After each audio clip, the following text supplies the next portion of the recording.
Support for Arkansas Week provided by the Arkansas Democrat-Gazette, the Arkansas Times, and Little Rock Public Radio.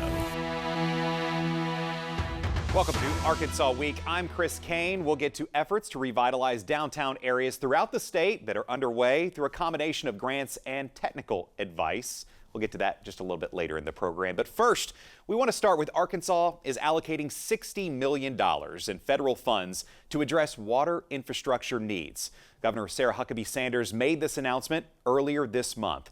And the recent water crisis in Helena, West Helena, which we've previously discussed on this program, is just one example of the challenges being faced because of our aging infrastructure. Well, joining me to discuss this are State Agricultural Secretary Wes Ward and the Arkansas Rural Water Association CEO, Dennis Sternberg. Thank you so much for joining us, and we appreciate your time as we discuss this effort. And this is something, let's start with you, Secretary Ward, $60 million. That's a big amount, seemingly. Yeah, that's right. I know that we'll talk with Dennis a little bit about what he thinks maybe in terms of money is needed to allocate to all these different projects. But when you hear $60 million, and what can you share with us about how this money will be used as this allocation is taking place? Yeah, so it's part of a larger effort from Governor Sanders to help address water and wastewater issues throughout the state of Arkansas. So $60 million, you're right, it is a big number, but overall in the grand scheme of things, looking at statewide and the needs that exist across the state, it really isn't, it won't go as far as what we would like for it to. So this is part of the American Rescue Plan Act funding. We'd received about $280 million a couple years ago. So this is in addition to that to address water and wastewater systems. So this ought to impact about 41 different projects across the state of Arkansas. Overall, we've got about a $2.5 billion portfolio that we manage within the Department of Agriculture, and that's all 75 counties. So it's part of a larger effort by the governor, by the state to help address these needs throughout the state. Those 41 projects, certainly appreciative of this funding, and they know that it will be able to help them. We understand there are even 25 more projects waiting in the queue, and that is something I know that it's tough when you're going through the criteria. How is that criteria determined to decide who gets this funding for their projects? Yeah, so one of the biggest factors for this funding was just project readiness. So with some of the stringent timelines associated with the funding, the projects have to be complete by the end of 2026. So they have to be close. They have to have already procured engineers, and so a lot of these projects have been working on that over the last couple of years, and we've been working with them. So that's part of how one of the big criteria. But we had a group from the Department of Agriculture, from Rural Water, from other entities that looked at these projects and kind of evaluated them to see who was the top priority to get funding and who could utilize it in accordance with those timelines. Dennis, I want to bring you into the conversation. 600 community water systems around the state. 600. A little over 600. A little over 600. Yeah. I don't know. You've been in this industry for a long time, in this sector for a long time, and when you see the infrastructure and how it's aged, and you see some of the different ways that the state is now trying to get these upgrades made, how far will this allocation go for some of these community water systems? Well, it's kind of like Secretary Ward just mentioned. It's a start. The $280 million was a tremendous need. We found out it when we did the surveys back there. Secretary Ward found it was over $1 billion. I think it's several billion in needs in the state of Arkansas alone. But this is the start. Now the $60 million that Governor Sanders has put with it, it's a tremendous boost, and it shows her leadership in the concern for water and wastewater. As you mentioned, Helena, West Helena, we have 4 people over there working this week due to the leaks that they're continually having with aging infrastructure. But it's not just there, it's across the state and across this nation. And Arkansas Rural Water Association, we're a provider of training and technical assistance, and the monies that the governor has allocated for us will allow us to get equipment to assist utilities. Instead of putting it in each utility, we'll have a hub where we can go out and assist several utilities in their time of need, and it's a tremendous boost. You hear a lot about reactionary decisions, right? Which, when a crisis happens, it's you were reacting to the crisis. This kind of allocation, though, how much will that help in some preventative measures to hopefully get ahead of future problems? Not to say that they're the level of Helena, West Helena, but other problems out there that could be prevented because of some of the allocation of this money and what it could go to with these systems. Oh, I think it'll be a tremendous help to these systems. The 41 that's getting funding from this alone, I mean, there's a tremendous need. The cost alone has tremendously skyrocketed over the years. But when you look at when systems were put in, that's the thing we need to remember. Back in the 60s and 70s, you know, we're at 60-year-old now. So aging infrastructure has happened. We need to plan for it, and we didn't as an industry. But you know, it's a start. We all have to take heed to the need. Water is essence of life. I tell my grandkids and everybody I speak to, you got to have that to have a community. So.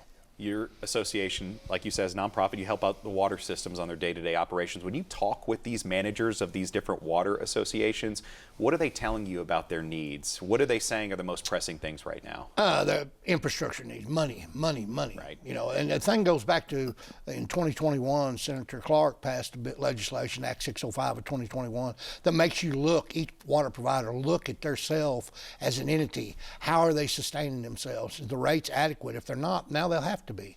And they're submitted to Arkansas Natural Resources for review, and they have to be implemented. We've got to take heed to that. We've got to start paying the bill. What kind of equipment do you think this money could go towards to help these associations? The equipment we're looking at getting right now, we have 8 big generators we use in the time of need with tornadoes that Arkansas is, unfortunately, we have several of them at times. It takes power out. We can power up water utilities, wastewater utilities.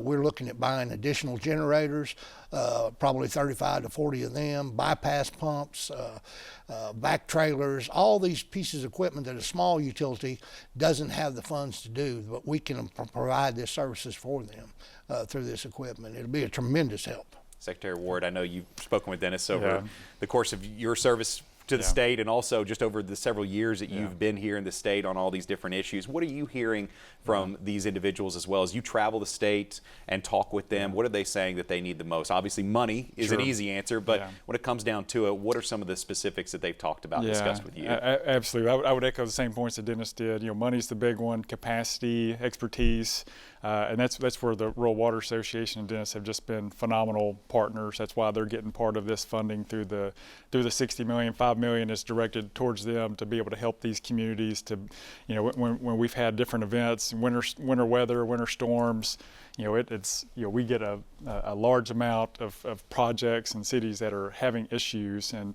we tell them very quickly, it's like, you need to call Rural Water Association. They can help you manage that situation and work through it and how best to move forward. So I would just echo the same comments that Dennis did.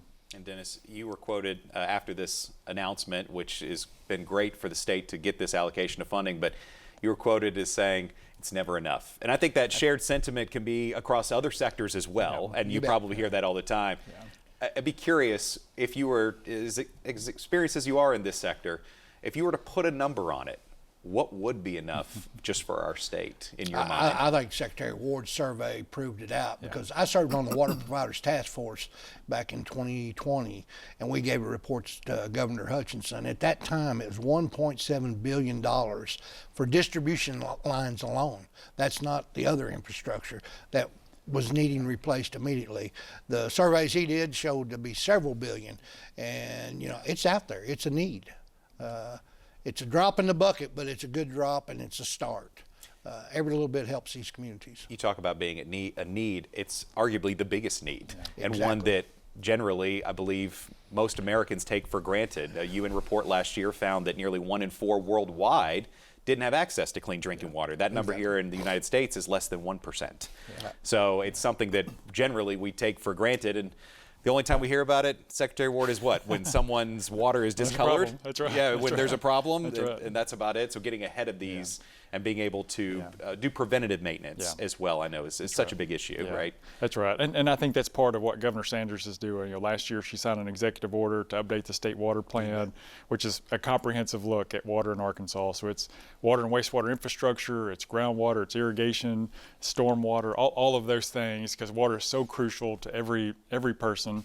Especially here in Arkansas, so making sure that we're managing that and being prepared as we can. What was the reaction among the Community Water Association getting this funding and the managers that you've spoken with? I know you asked, they probably are asking all the time, hey, we need more funding, we need more funding, and then all of a sudden it's, how about $60 million allocated over 41 projects? Dennis, was that something that was welcome news for them? It was welcome news for those 41, but I had many phone calls saying, am I eligible, am I on the list? And I said, only if you were applied at the original time and you're on the waiting list, and shovel ready as the thing has to be done. Secretary Ward said this is a short time frame, so we want to make sure those projects are ready to go and they can complete the project. Yeah, you mentioned shovel ready. So what are we talking about with timeline for this funding? If they're shovel ready right now, what's it looking like? Right. So some of them are. Okay. So they have to have construction complete by the end of 2026. And so we know, especially with large demand projects across the state, having engineers, having the capacity to finish those projects is a challenge all by itself. So just making sure that they can meet those timelines with the American Rescue Plan is a big ask, and that's why we went with the waiting list. People that we knew, projects that we knew could make that requirement. Could you see more funding being allocated in the near future with that kind of waiting list? Is this something that's being considered right now? Potentially so. So as part of the governor's executive order on the state water plan, we owe a report back to her by the end of this year on any potential recommendations, and that's comprehensive again. So certainly it's a high priority for the governor, and we'll look to see what we can potentially continue to do moving into the future. And Dennis, I was mentioning clean drinking water, which is something that we all just think about when we think about water in general, but it's so much more complex than that in terms of all the different systems that are integrated within our infrastructure. What are some of those things people probably don't think about when they think of how you all use the water, treat the water, and everything that goes into getting it to everybody's faucets at home? Oh, and you hit the nail on the head. We take it for granted. When you turn the faucet on, you got water. When you don't have that faucet running, that's when your concern is. They don't think about the process, getting it out of the ground, out of the river, out of the lake, treating that at the treatment plant, meeting the requirements of EPA and the health department, and then moving that water out through your distribution system to your storage tanks. All that infrastructure has to be maintained, and that's what this money will help do. But we got to better educate the public. We really do. Yeah, how do you do that, Secretary Ward? How do you increase the awareness of something like this? I think it's just doing projects like this. Just the announcement from the governor, being able to have conversations with you, helping to educate the public of here's the need, here's how we're trying to address it. Don't take it for granted, which is so easy to do. So easy.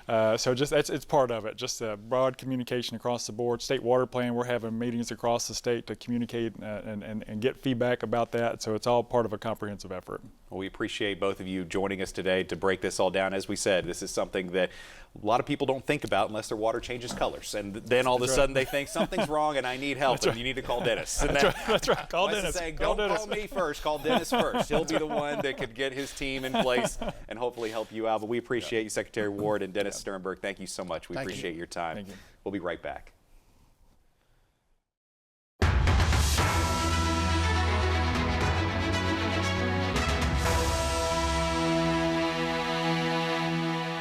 Welcome back to Arkansas Week. You go through the many downtown areas in our state, both big and small, and you'll see drastic differences. Some downtowns are thriving with restaurants and businesses in historic buildings along walkable streets. Others, however, have abandoned, crumbling storefronts with foundations left where buildings once stood, offering just a hint of the life that was once there. Now, there are a multitude of complicated reasons why some downtown areas seem to have died off, while others remain vibrant. Now, in some cases, downtowns that were forsaken have been brought back to life, and in many instances, that's thanks to guidance from Main Street, Arkansas, which is part of the State Division of Arkansas Heritage. Joining me to discuss the services being offered today are Division of Arkansas Heritage Director Marty Ryall and Main Street Arkansas Director Greg Phillips. Marty, Greg, thank you so much for joining us. We appreciate your time. Thank you. So many efforts being made right now throughout the state to bring some downtown areas back to life, or at least guide them through that process. And Marty, let's start with you being in charge of this division. I know one of several agencies under that wing, but tell us a little bit about what this effort does and how long it's been going on to try and help these downtown areas get to a point where they feel like they can bring what they once had back to life. Sure. This Main Street Arkansas program has been in existence for 40 years, and there's a national program that came into existence in 1980. Arkansas joined it 4 years later, and it really came about when the big box stores started showing up in small towns, and you would see small businesses, the retail shops around the around the square start to close up, and so and then they had further challenges when you got in the late 90s and 2000s with the internet purchases and all that, and so there is a multitude of factors that go into this, and Greg has been fantastic at it in our Main Street program. But instead of the retail stores and the shoe stores and the kind of things you used to see around the square, now it's more of specialty stores, coffee shops, and bike shops, and those kind of things that aren't in direct competition. And beyond that, it's the buildings that, a lot of these buildings around the square were 75, 100 years old, and were falling down. And instead of tearing them down and putting up a tin building or aluminum building, we're working to restore those buildings and bring back the life and the vitality into those buildings. And it's just been a fantastic program. It fits right in with what Governor Sanders is trying to do with economic development. It goes hand in hand with tourism. We're part of the Parks, Heritage, and Tourism Department. It all goes back to bringing in tourists, bringing in tax dollars, and like I said, Greg does a fantastic job administering this program. We got 20 cities that are in our Main Street program. We have a downtown network with another 20 or 18 now, I think, Greg. But it really fits with everything we're trying to do at Heritage and bring back these town squares. Greg, I can imagine the challenge can seem pretty daunting for some of these towns and cities to try and get back to where they once were. How do you start this process with someone, a city that you coordinate with and collaborate with? What does that look like? Well, the process begins by, typically I get a phone call or an email from somebody in the community expressing an interest in our program. And so we'll have a discussion. If there's further interest after we talk, I'll go to the community and there'll be a meeting or a presentation of some sort. And then we will have an application period. So communities come into our program through a competitive application process. And we do that typically every 2 years. And we actually have one coming up this year, October 24th. So if anybody's interested, any communities, I'd encourage them to contact me and we can have a talk about that. But once they're accepted, then we work with them. All of our programs, the 40 that Marty mentioned, all have local programs. So like we're here in Conway Downtown Partnership, or Main Street Searcy, Main Street Russellville. They all have local programs, and that's where the rubber meets the road. And so the people in the respective communities are the ones that are really doing the hard work. We, as Main Street Arkansas, provide technical assistance, some funding, continuing education, things like that, to the local programs to help them in their work. You look at, go ahead, Marty. Well, I was going to say, we have a small business consultant that helps people decide what kind of business to put in. We have interior design consultants and exterior design consultants, and we have public art grants. So, it's not just a matter of putting the right business in, it's a matter of the overall feel. Like you'll have a river walk, if you have that available to you, or a creek. I was just in Clarksville. They have a great program, and they have is it Spadra Creek? I think I may be saying that wrong. I may butcher the name of it, but there's a creek that runs right along the downtown, and they created a walkway. We just gave money, and they just built a new mural, 6-panel mural. There's a lot of open space, green space, walking areas, and so it's something that brings people together, brings the community into that area, and again, that's all on top of the shops and the coffee shops and the local restaurants, and it all just fits together to bring it back the vitality of the downtown. And we have these festivals all around the state, as you know. Right. And most of them are around the town square and around downtown, and we have programs that help facilitate those festivals. And so it just all works together in what we're trying to do and bring back some of these small towns in Arkansas. Well, and Greg, too, every town is different, too, right? So you have this challenge of, you mentioned the creek in Clarksville. Well, that may not be something that's available in another small town like Alma or one of the other places that you guys are in. So how do you tailor make it to each specific place? Is it the same team that works to coordinate it? Is it something that you incorporate a lot of local collaboration? How do you work on this with somebody? It's a little bit of both. So as you said, each community is different, and so we encourage them to take advantage of the assets that they have, right? Not everybody has a creek or a river. And yes, we have a team that Marty mentioned that provides services free of charge to anybody or any business that's within their downtown area as they define it. We also have the advantage of bringing in outside consultants. If there is an issue that that is outside of our wheelhouse or area of expertise, we can bring in consultants from Main Street America, which is our parent organization nationally. So we have a lot of options there, but we will work with the local, either the local board or those merchants and property owners in those communities to help them any way that we can. Well, I was just saying, the latest numbers we have as far as economic impact of this program is 2022. Yep. And we had 48 new businesses, 263 new jobs, and 54 public improvement projects. So clearly there's a big impact this is making around the state, and it's growing every year. Success stories that are shared in that report. What are some that you can think of, Greg, just off the top of your head? Not that you have favorites, but what are some that you're certainly proud of most recently that you could share with the audience? Well, just some of the most recent ones, as we were talking before we went on air about Argenta, the parklets that they've installed are just fantastic and allow for outdoor dining. That's one of the things that came out of COVID. One of the good things is a lot more outdoor dining and activation of outdoor space. Just here in Conway, just the wonderful public art that they have and the flower baskets downtown. People rave about those year after year. In El Dorado, they just installed in their downtown music and Wi-Fi. So everything, if you're downtown at a coffee shop and want to go sit outside, you can connect to the Wi-Fi, listen to music. Just things like that. Just really great projects. You mentioned coffee a couple of times. Yeah. The Arkansas Coffee Trail. Right. Tell the audience a little bit about that and how they can take part in that. Well, we established that a few years ago.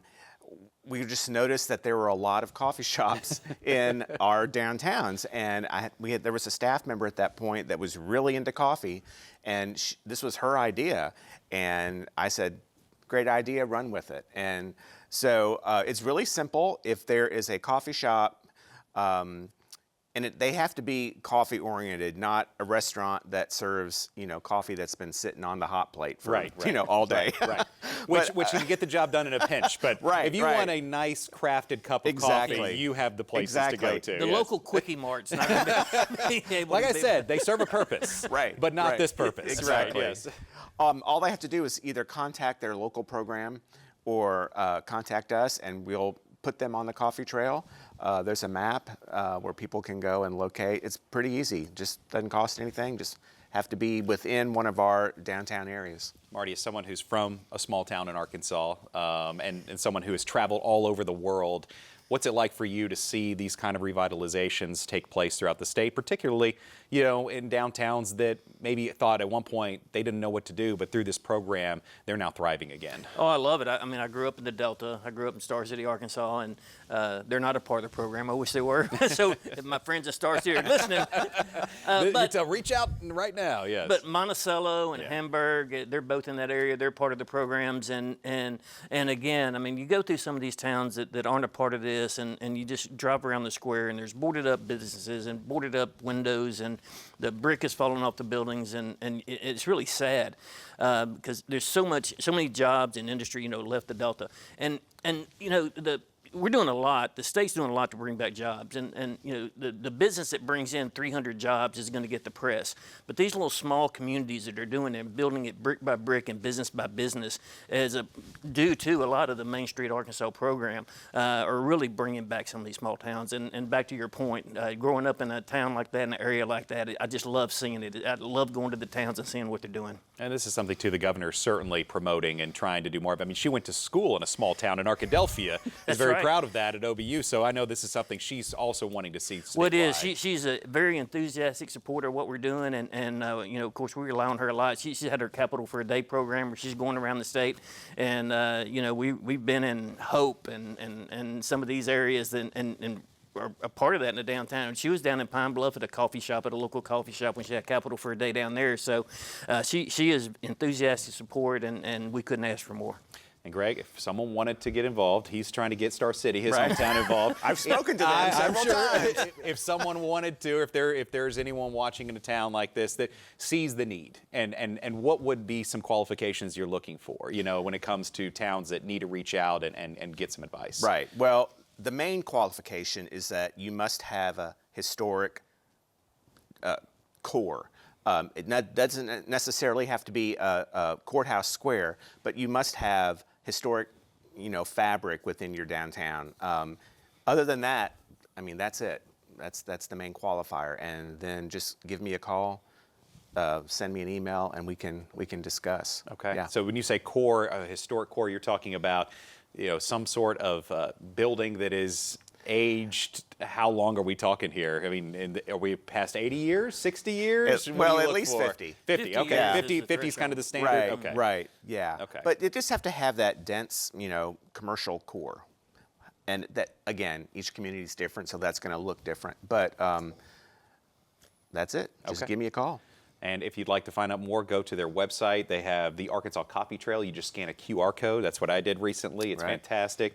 And we appreciate everything that you all are doing to keep these downtowns coming back and making places that people want to go. Even if they live in a metro somewhere, going to a small town and having dinner or going to a coffee shop could be an enjoyable experience. And we have so many abundant opportunities to do that around the state because of what you all are doing. So thank you again. We appreciate you giving us the opportunity to come on here and talk about it. We look Yeah, forward to seeing thank you you. in a downtown area at a coffee shop sometime soon. Thank you Absolutely. again.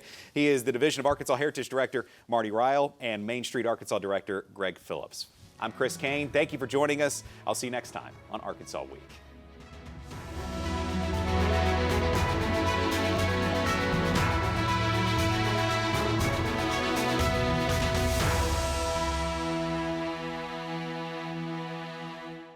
Support for Arkansas Week provided by the Arkansas Democrat-Gazette, the Arkansas Times, and Little Rock Public Radio.